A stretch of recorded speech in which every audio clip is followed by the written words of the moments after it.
The Survivors is brought to you by our friends at Calmerry. This podcast mentions suicide, mental illness, grief, and loss, and may be triggering for some listeners. So please take care of your well-being by pausing or skipping any sections that feel uncomfortable to you. And if you or someone you know is struggling, please call 988 for support. Welcome back to another episode of The Survivors. And we are once again very excited to share some time and space with our friend Janine Ellenberger. She is a seasoned physician, entrepreneur, health executive with over 20 years of experience in digital health, clinical practice, and leadership. She is the co-founder of Behavidence, the digital phenotyping company for mental health conditions, and the chief medical officer of our sponsor, Transforming Mental Health Care Through Innovation, expanding our services through strategic partnerships and introducing. It's also responsible for world-class virtual therapy training programs and improving therapist-client matching to ensure personalized care for every individual. And we are absolutely thrilled to have her back with us on The Survivors to continue our just beautiful conversation from last week. I feel like we got so much into that 30-minute conversation, and we just really want to pick up in some ways where we left off. So Janine, welcome back. We're so glad to have you. Good morning, and thank you so much. I was very excited for today because I got to have this conversation with the two of you again. So thank you for including me in this.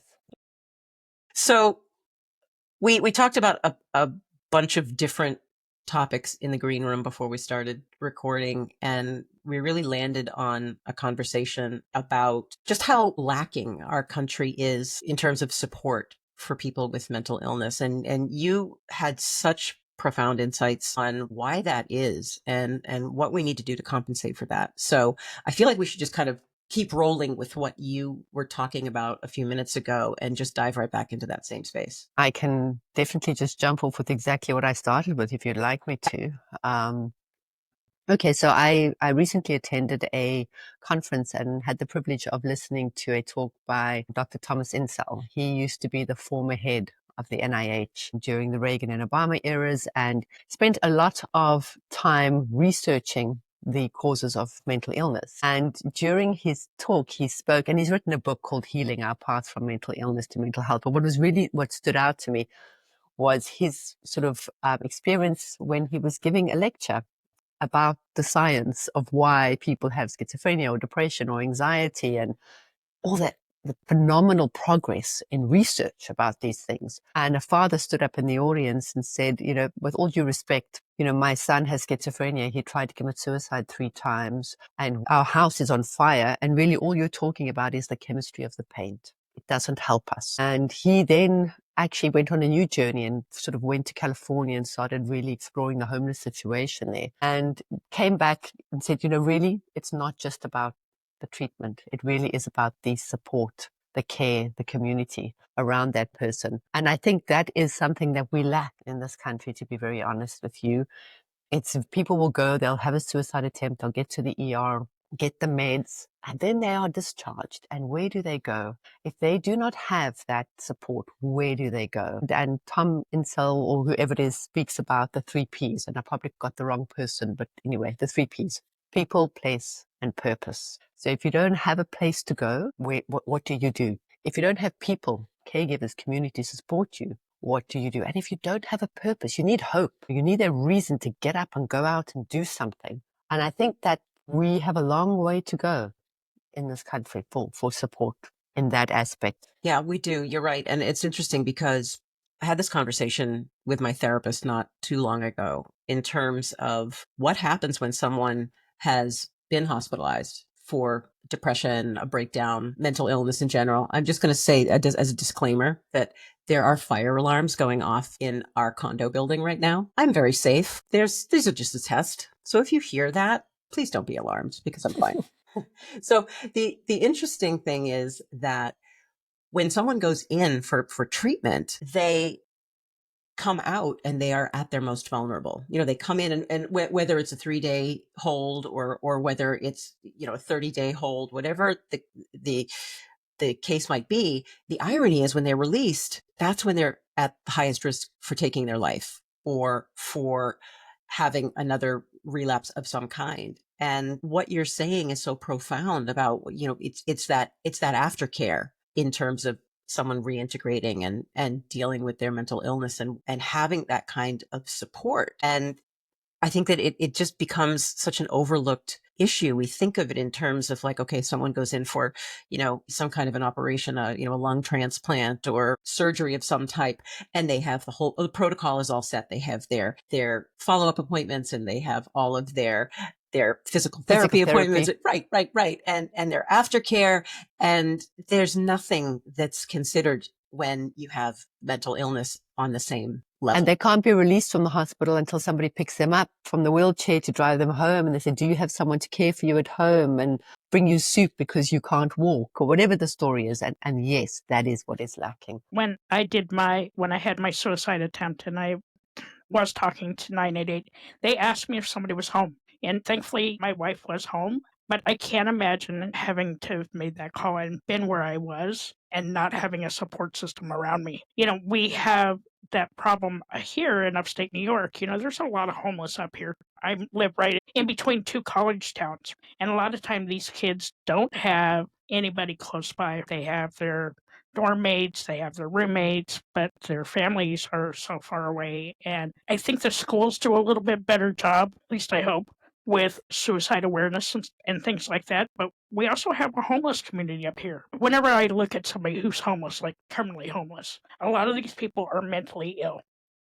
And to Janine's point, we don't have the care for them. We don't have the care for the vets. We don't have the care for the homeless. Like when it comes to mental health, we don't have enough resources out. We don't. And Gretchen, to your point, those people don't have a place. They don't have a person, and they don't have a purpose. And for me, it's really, I watch people. Philly has a big homeless problem as well. And I watch people, they take a wide berth around the person who's homeless.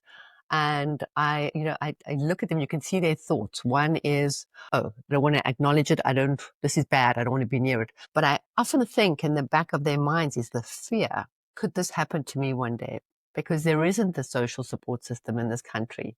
It's hard if you don't have health insurance. It's hard if you don't have a job. Unlike those socialistic countries up Northern Europe and Australia, there is a bit of support. You don't have that yet. It's a terrifying position to be in. And mental health care is expensive. A lot of psychiatrists don't take insurance. A lot of psychologists don't take insurance.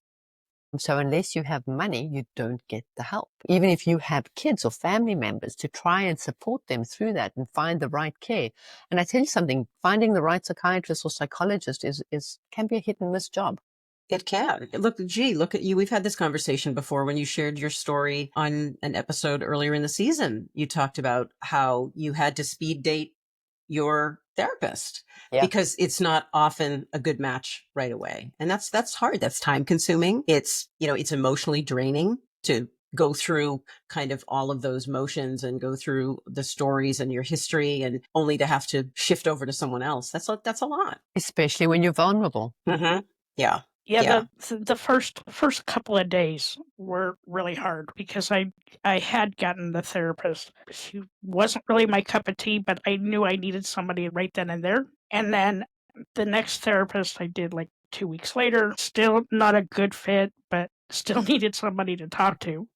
And then finally by the third one, I found the one that really clicked. And, for me, I'm paying for therapy out of pocket, because my insurance doesn't cover the type of therapy that I'm going through. And I think that like even the telehealth platforms need to take into accommodation that people don't have a lot of money. They need to do it at a sliding scale. I understand that we all need to make money, but there are millions of people out there suffering because they can't afford mental health. Gretchen, you're so right. And it's such a problem because even with the teletherapy platforms, they still have to pay the therapists. The therapists need to live. If you look at the salaries in this country of insurance compensated, reimbursed therapists, it's not a lot. And it's a lot of work. It's you're putting a lot of your emotional energy into therapy. So it's a double-edged sword in a way. I must say, I do think teletherapy does offer a great platform for accessible, affordable care now. So if you need something, because as we spoke about last time, you could wait 3 months to see a therapist, depending on where you live and the availability of therapists. So you could be having this crisis and you don't want to do anything. You just want someone to talk to get that. is hard. But teletherapy, I think, like platforms like Calmerry definitely do offer that. You can click a button and say, all right, I need someone in the next 72 hours, sort of filter by what you do and don't like. So that matching does sort of help the speed dating process a little bit easier, and then, and find someone to speak to. It's that accessibility, I think, that makes teletherapy so much more attractive now than it ever used to be. Oh, most definitely. And of course, there are so many different options, so many different platforms that all have their kind of unique spin on providing therapy and connecting with therapists and the way that their platforms are structured. And I think at the end of the day, if you were to go out of pocket to a traditional therapist, kind of a brick and mortar therapist, you could be paying hundreds of dollars to get in the door if you're not insured, which so many of us are not insured. And on the other side, when you do go to a teletherapist, not only are you given the advantage of having so many different options and you can do it from home and it's private and it's secure, but you're also paying a fraction. You may be paying a quarter or a third of the cost of what you would pay a traditional therapist. So there are so many advantages, but it feels like I'm listening to this conversation, and it feels like, to me, what might be beneficial to people who are listening might be like, we've established that the point of this conversation is that we are lacking in that mental health care piece of our society. Exactly. So, okay, we've identified teletherapy as a thing that people can source. So maybe it makes sense to have the conversation of, okay, what are the other things? What if you're somebody who is struggling with your mental health, you know someone who's struggling with their mental health, what's out there? What's available for people to support them in those ways? And like beyond teletherapy, let's talk purpose. Let's talk, involvement, community involvement, things like that, mindfulness, the other options that are out there. So I was just going to say, here in upstate New York, I live in a very small farming community, very small county in upstate New York, but it's full of college kids. They do have mental health resources that are free. But I'm going to use this disclaimer just because of what's currently going on within the administration, that some of these resources are pulling back. But if you are struggling, you can definitely go to mental health centers like Family Care. You can certainly go to those people and they will find you somebody to help you. Even if you're homeless, they're going to be able to find you somebody to talk to. But, the other part of that, too, is let's just all have a little bit more empathy for what people are going through and, offer whatever help you can. So that's my 2 cents. And I'm going to go back to, I think families become the involuntary mental illness experts in a way. And I think more support needs to be given to families, because then they could actually play a better role in a way. Because if you don't, I think you've got two sort of groups here. If you as a family are overwhelmed by your family member's mental illness, you could step back and just say, oh, well, there's nothing we can do. Let them be, let them go. We've tried our best. But a lot of people really learn to understand, like the dear man who said his house, you don't want to know what the chemistry of the paint, his house is on fire. He was very well aware of what was going on with his son. So I think they're the experts, and we should lean into that as a society. We should support the families, because if the families get the support, the people in the place is already taken care of. Those are 2 of the 3 P's that we've ticked the box to. But I think often for families, it's a lot. It's overwhelming, and it takes so much time and it takes so much resources. So I think the families need the support as well. Absolutely. I mean, I think in terms of families who I know who deal with family members with mental illness, it can be so all-consuming, where the flow or the vibe of the family or the structure of the family is dictated by the person who's experiencing the mental illness or the struggle. And then everyone else in the family is really just kind of running around with their, hands open, trying to catch the person before they fall. And so everything else gets ignored, and the family dynamic as a whole is completely turned upside down. And it's a really hard environment to function in, because so many things can come up from a situation like that, like resentment can come up from things like that. It can be very difficult to manage your day-to-day responsibilities. Most families have at least 1 or 2 family members who are working, who are providing financially, who are caregiving, who maybe in some cases are raising children. So there's so much more involved in the day-to-day family unit, but it's all consumed often when that family unit has someone who is in such desperate need of support that it takes over everything. And that's difficult. You're right. I mean, families really need to have support because they're, at the end of the day, they're on the front lines. They're the ones who are dealing with it the most. And I can say just from my own personal experience, when I finally was able to open up to my wife about what was going on that day, she's like, "Why didn't you come to me sooner?" Well, for me, I didn't know how to tell her because I didn't understand what was going on with me. And then the more probing questions, and I couldn't answer her. And so I wish there were more resources for my example. Why couldn't I find my voice? Why couldn't I find my footing? Why didn't I open up sooner? And for me, my answer was I didn't know how to because I didn't understand what was going on in my own body.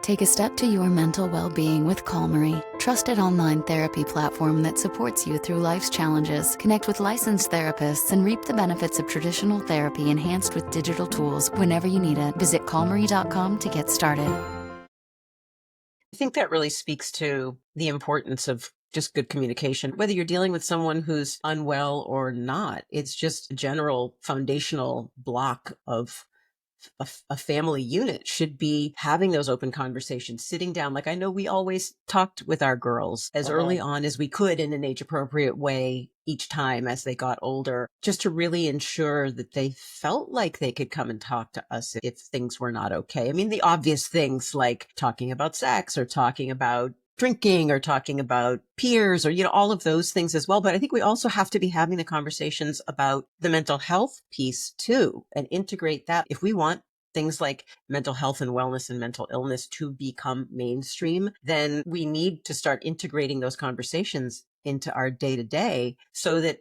people are used to hearing it, so that people don't feel put off or unprepared to have the conversations. But I think, Lisa, you're so right there, but it also depends on the family structure. I mean, some families don't deem these topics to be discussable.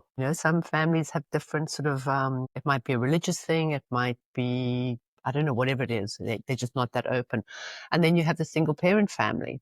And I think this is where the village, I always say it takes a village to raise a child, comes into play because, and I think here, like we're transplant, we came from South Africa, so I don't have my sisters and my brothers and the aunts and the uncles and the cousins here who often pick up things when the parents don't see things.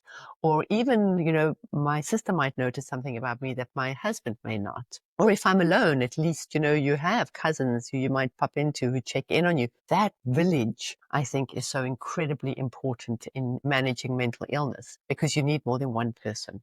It takes one person to help initially, but you need more than one person. You need a little village to rally around you when you need to bring you the soup when your leg is broken, or to, offer to walk the dog when you're too tired. Those little things are so important because that is where you feel like you belong. Yeah. In a slightly different context, I understand that all I'm thinking about is my own childhood and the way that I was raised by a single mother. I mean, I lost my father. He took his life when I was 10 years old. I didn't know that he had taken his life. My mother did. So my mother not only had to keep that secret, chose to keep that secret of his suicide from me to save me from that pain, but she was also dealing with the loss of her husband and dealing with raising a child and dealing with everything that all of a sudden now was on her plate, which was the entirety of our life. And I think about that. I, of course, couldn't see it for what it was then because I was a 10-year-old kid and I just didn't have that perspective. But as I've grown up, as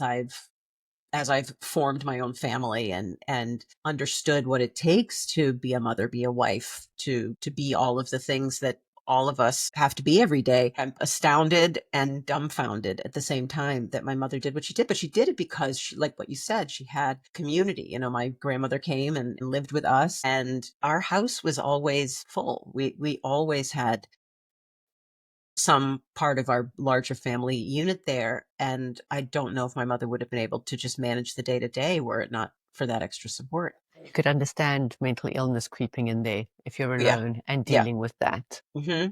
Yeah. Even in the healthiest individual, that's a lot to manage. Yeah. And at that time, I mean, we're talking about the 1970s and 1980s. People were not regularly visiting with their therapists, not in the mainstream type of way that it is now. My mother would always laugh about it after the fact, but whenever I would get frustrating or a situation would become frustrating, my mother would get in the car. And we had a loop. We lived with in a circular neighborhood. So she would get in the car and drive loops around the neighborhood and just talk it out to herself. She would just have a conversation with herself. And that's how she worked her way through whatever the issue or the problem was. And then there were also the days, and my mother would be the first to say this, that when I was really getting under her skin, she would get in the car and she would scream her way all the way around the block just to kind of, avoid doing that to me. But I think about how remarkable it was in my mother's case that she maintained a balance in spite of all of those things. And I think about the fact that she had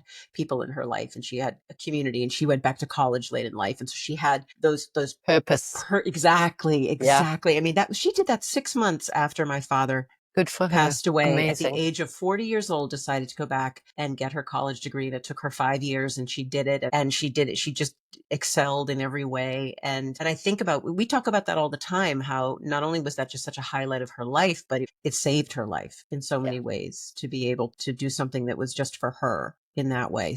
I think maybe it makes sense to dig a little deeper into the what can we do part of this conversation. What can people do? Like, let's put therapy aside and talk about kind of the purpose and community and, positive self-talk. What can people do, like, when they stop listening to this podcast today, if they're feeling overwhelmed, if they feel like they need some kind of support, additional support? What do they do? Where do they go? Do they turn to mindfulness apps? Depends on the person, I think, and where they're at. Some people are in such a dark space, they cannot do anything. They're almost paralyzed. Like Gretchen was saying, she couldn't communicate. She didn't know what to say. She didn't know how. So some people it's so dark. They're so deep underground that they don't know how to put their hand up.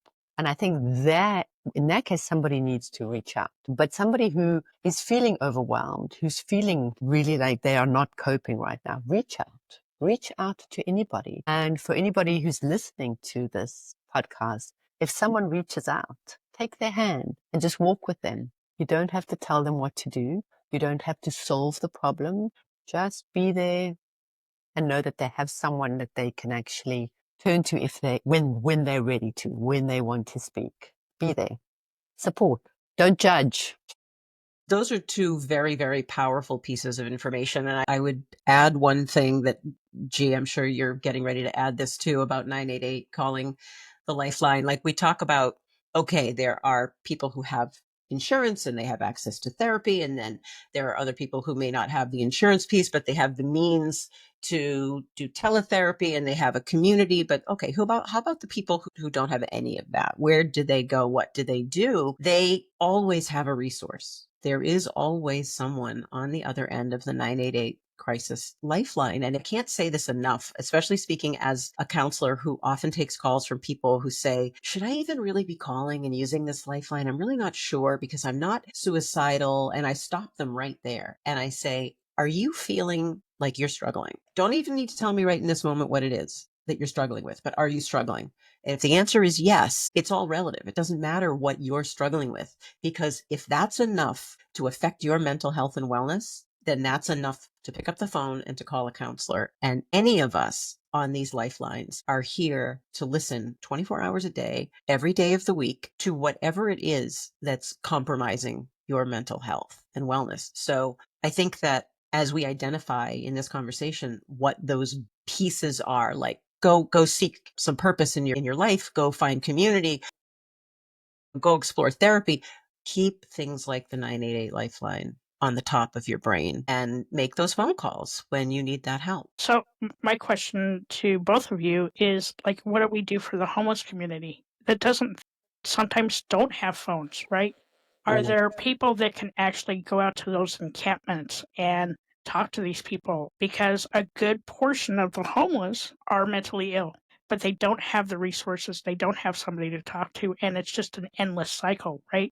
So yes, they will end up going to the hospital, going to emergency, getting kicked back out into the world, and nobody to talk to. So as a community, what can we do to help those population? Because for the population like you and I and Janine, we all have resources, right? We have cell phones, we have friends, we have a roof over our head, but I feel bad for the homeless and for those people that really don't have the resources that we have. So I'm trying to think of how we can use our platform to so that people can understand what's going on. Yeah, I think that's a hard question. And I think it's such an important population to focus on in this conversation. I think that it just speaks to how much more we need to build into our infrastructure. The fact that unfortunately it's not designed right now to support such a vulnerable population, but we do have homeless shelters there. Every city has a community of homeless shelters where people can go and can receive the basics to sustain them and to get a roof over their head and food in their stomachs and whatnot. It's a really hard problem to solve. I wish I had the ready-made answer. It's interesting because I was in San Francisco at a conference recently, and the city was clean. I was there previously when I dropped my son off at college, and it was overrun with homeless people. It was so sad. The next time I got there was clean because they moved the homeless people because there was a big delegate from somewhere, from foreign country came to visit. So they housed them temporarily. So they can do it. These states can do it. The infrastructure we need to push for that to happen. Because yes, a homeless person can go get food tonight. And if the shelters are not full, they may have a bed. But if the shelters are full, they don't. They sleep in the station or wherever they can find some place warm because it's bloody cold in most of the cities in the US in the north. So they need warmth. But when they get out the next day, where do they go? They don't have a purpose. And they have mental illness, which needs to get treated. And they don't get that in the shelter. So I think that it needs to become a federal mandate that we take care of the people. And the second thing is I think more of us need to volunteer, because if we all help, there are more hands, there's more support. And I think that it'll do us all the world of good to understand that, again, this could happen to anybody. It's a problem that if you don't have a job and you have not saved, what do? It's very easy to land on the streets. So let's all help. Yeah, I think as a way to wrap up this beautiful conversation, I think it's worth reiterating the point that we all need to be not only taking care of ourselves, the whole oxygen mask, put that on you first to ensure that you're capable of helping yourself and helping others, but we just need to be paying better attention to people. We need to, you say it all the time. We need to show more compassion to ourselves and also to the people around us. And it's once we start doing that, once we really start checking in on each other regularly, then I think things will start to shift. Things will start to change, and you'll see a lot more people feeling supported and feeling capable of reaching out for support. And understanding that mental illness is not a life sentence. People can recover. It's like having heart disease or having diabetes, for example. If you leave it untreated, it has a lot of negative complications and side effects. But if you're able to address it and treat it and manage it, and again, something like diabetes, it's not just about medication. It's about the right food and the right lifestyle and the right support. Well, mental illness is the same. You need to have the right therapy, but then you need the right support around it as well. And 100%. You can recover. So why do we let it become this epidemic when we know that key part of hospitality, not hospitalization, as Tom, I'm quoting again, is part of the therapy? Let's address that part of the cure and make sure that people have access to it. Absolutely. And let's start here. Let's start today. Let's start now. And anyone listening, we hope that you'll do the same. We hope that you'll move through your day and have a little bit more intention in the way that you look after the people around you. Yeah. I love this conversation. This was so awesome. Thank you, Janine. You are just so lovely. I actually get more out of this than anybody, because every time we speak, I realize how deep this problem is, and that governments, people, psychiatrists, psychologists, states have been trying to solve this for so long, but we're just not getting it right. So it actually fires me up to do more. Good. And it fires me up too. And I know gee, look at her. I'm all fired up She's today. all fired up. Janine, will you come back someday soon? Love to.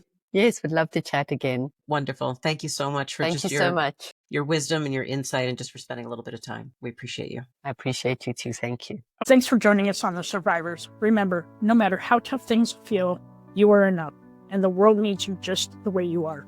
You're not alone in this journey. There's a community here, and every step forward counts. We're so grateful you took the time to listen, and we hope you'll take one day at a time. Just know there's always more light ahead. Thanks for being here, friends. Just remember, help is out there in so many different places. So if you or someone you know is struggling, please call 988 and a trained crisis counselor like me will be there to help. You can also find an inclusive and comprehensive directory of mental health resources, tools, and content at thehelphub.co. Just remember that help is always just a call or a click away. We'll catch you next week. In the meantime, keep surviving.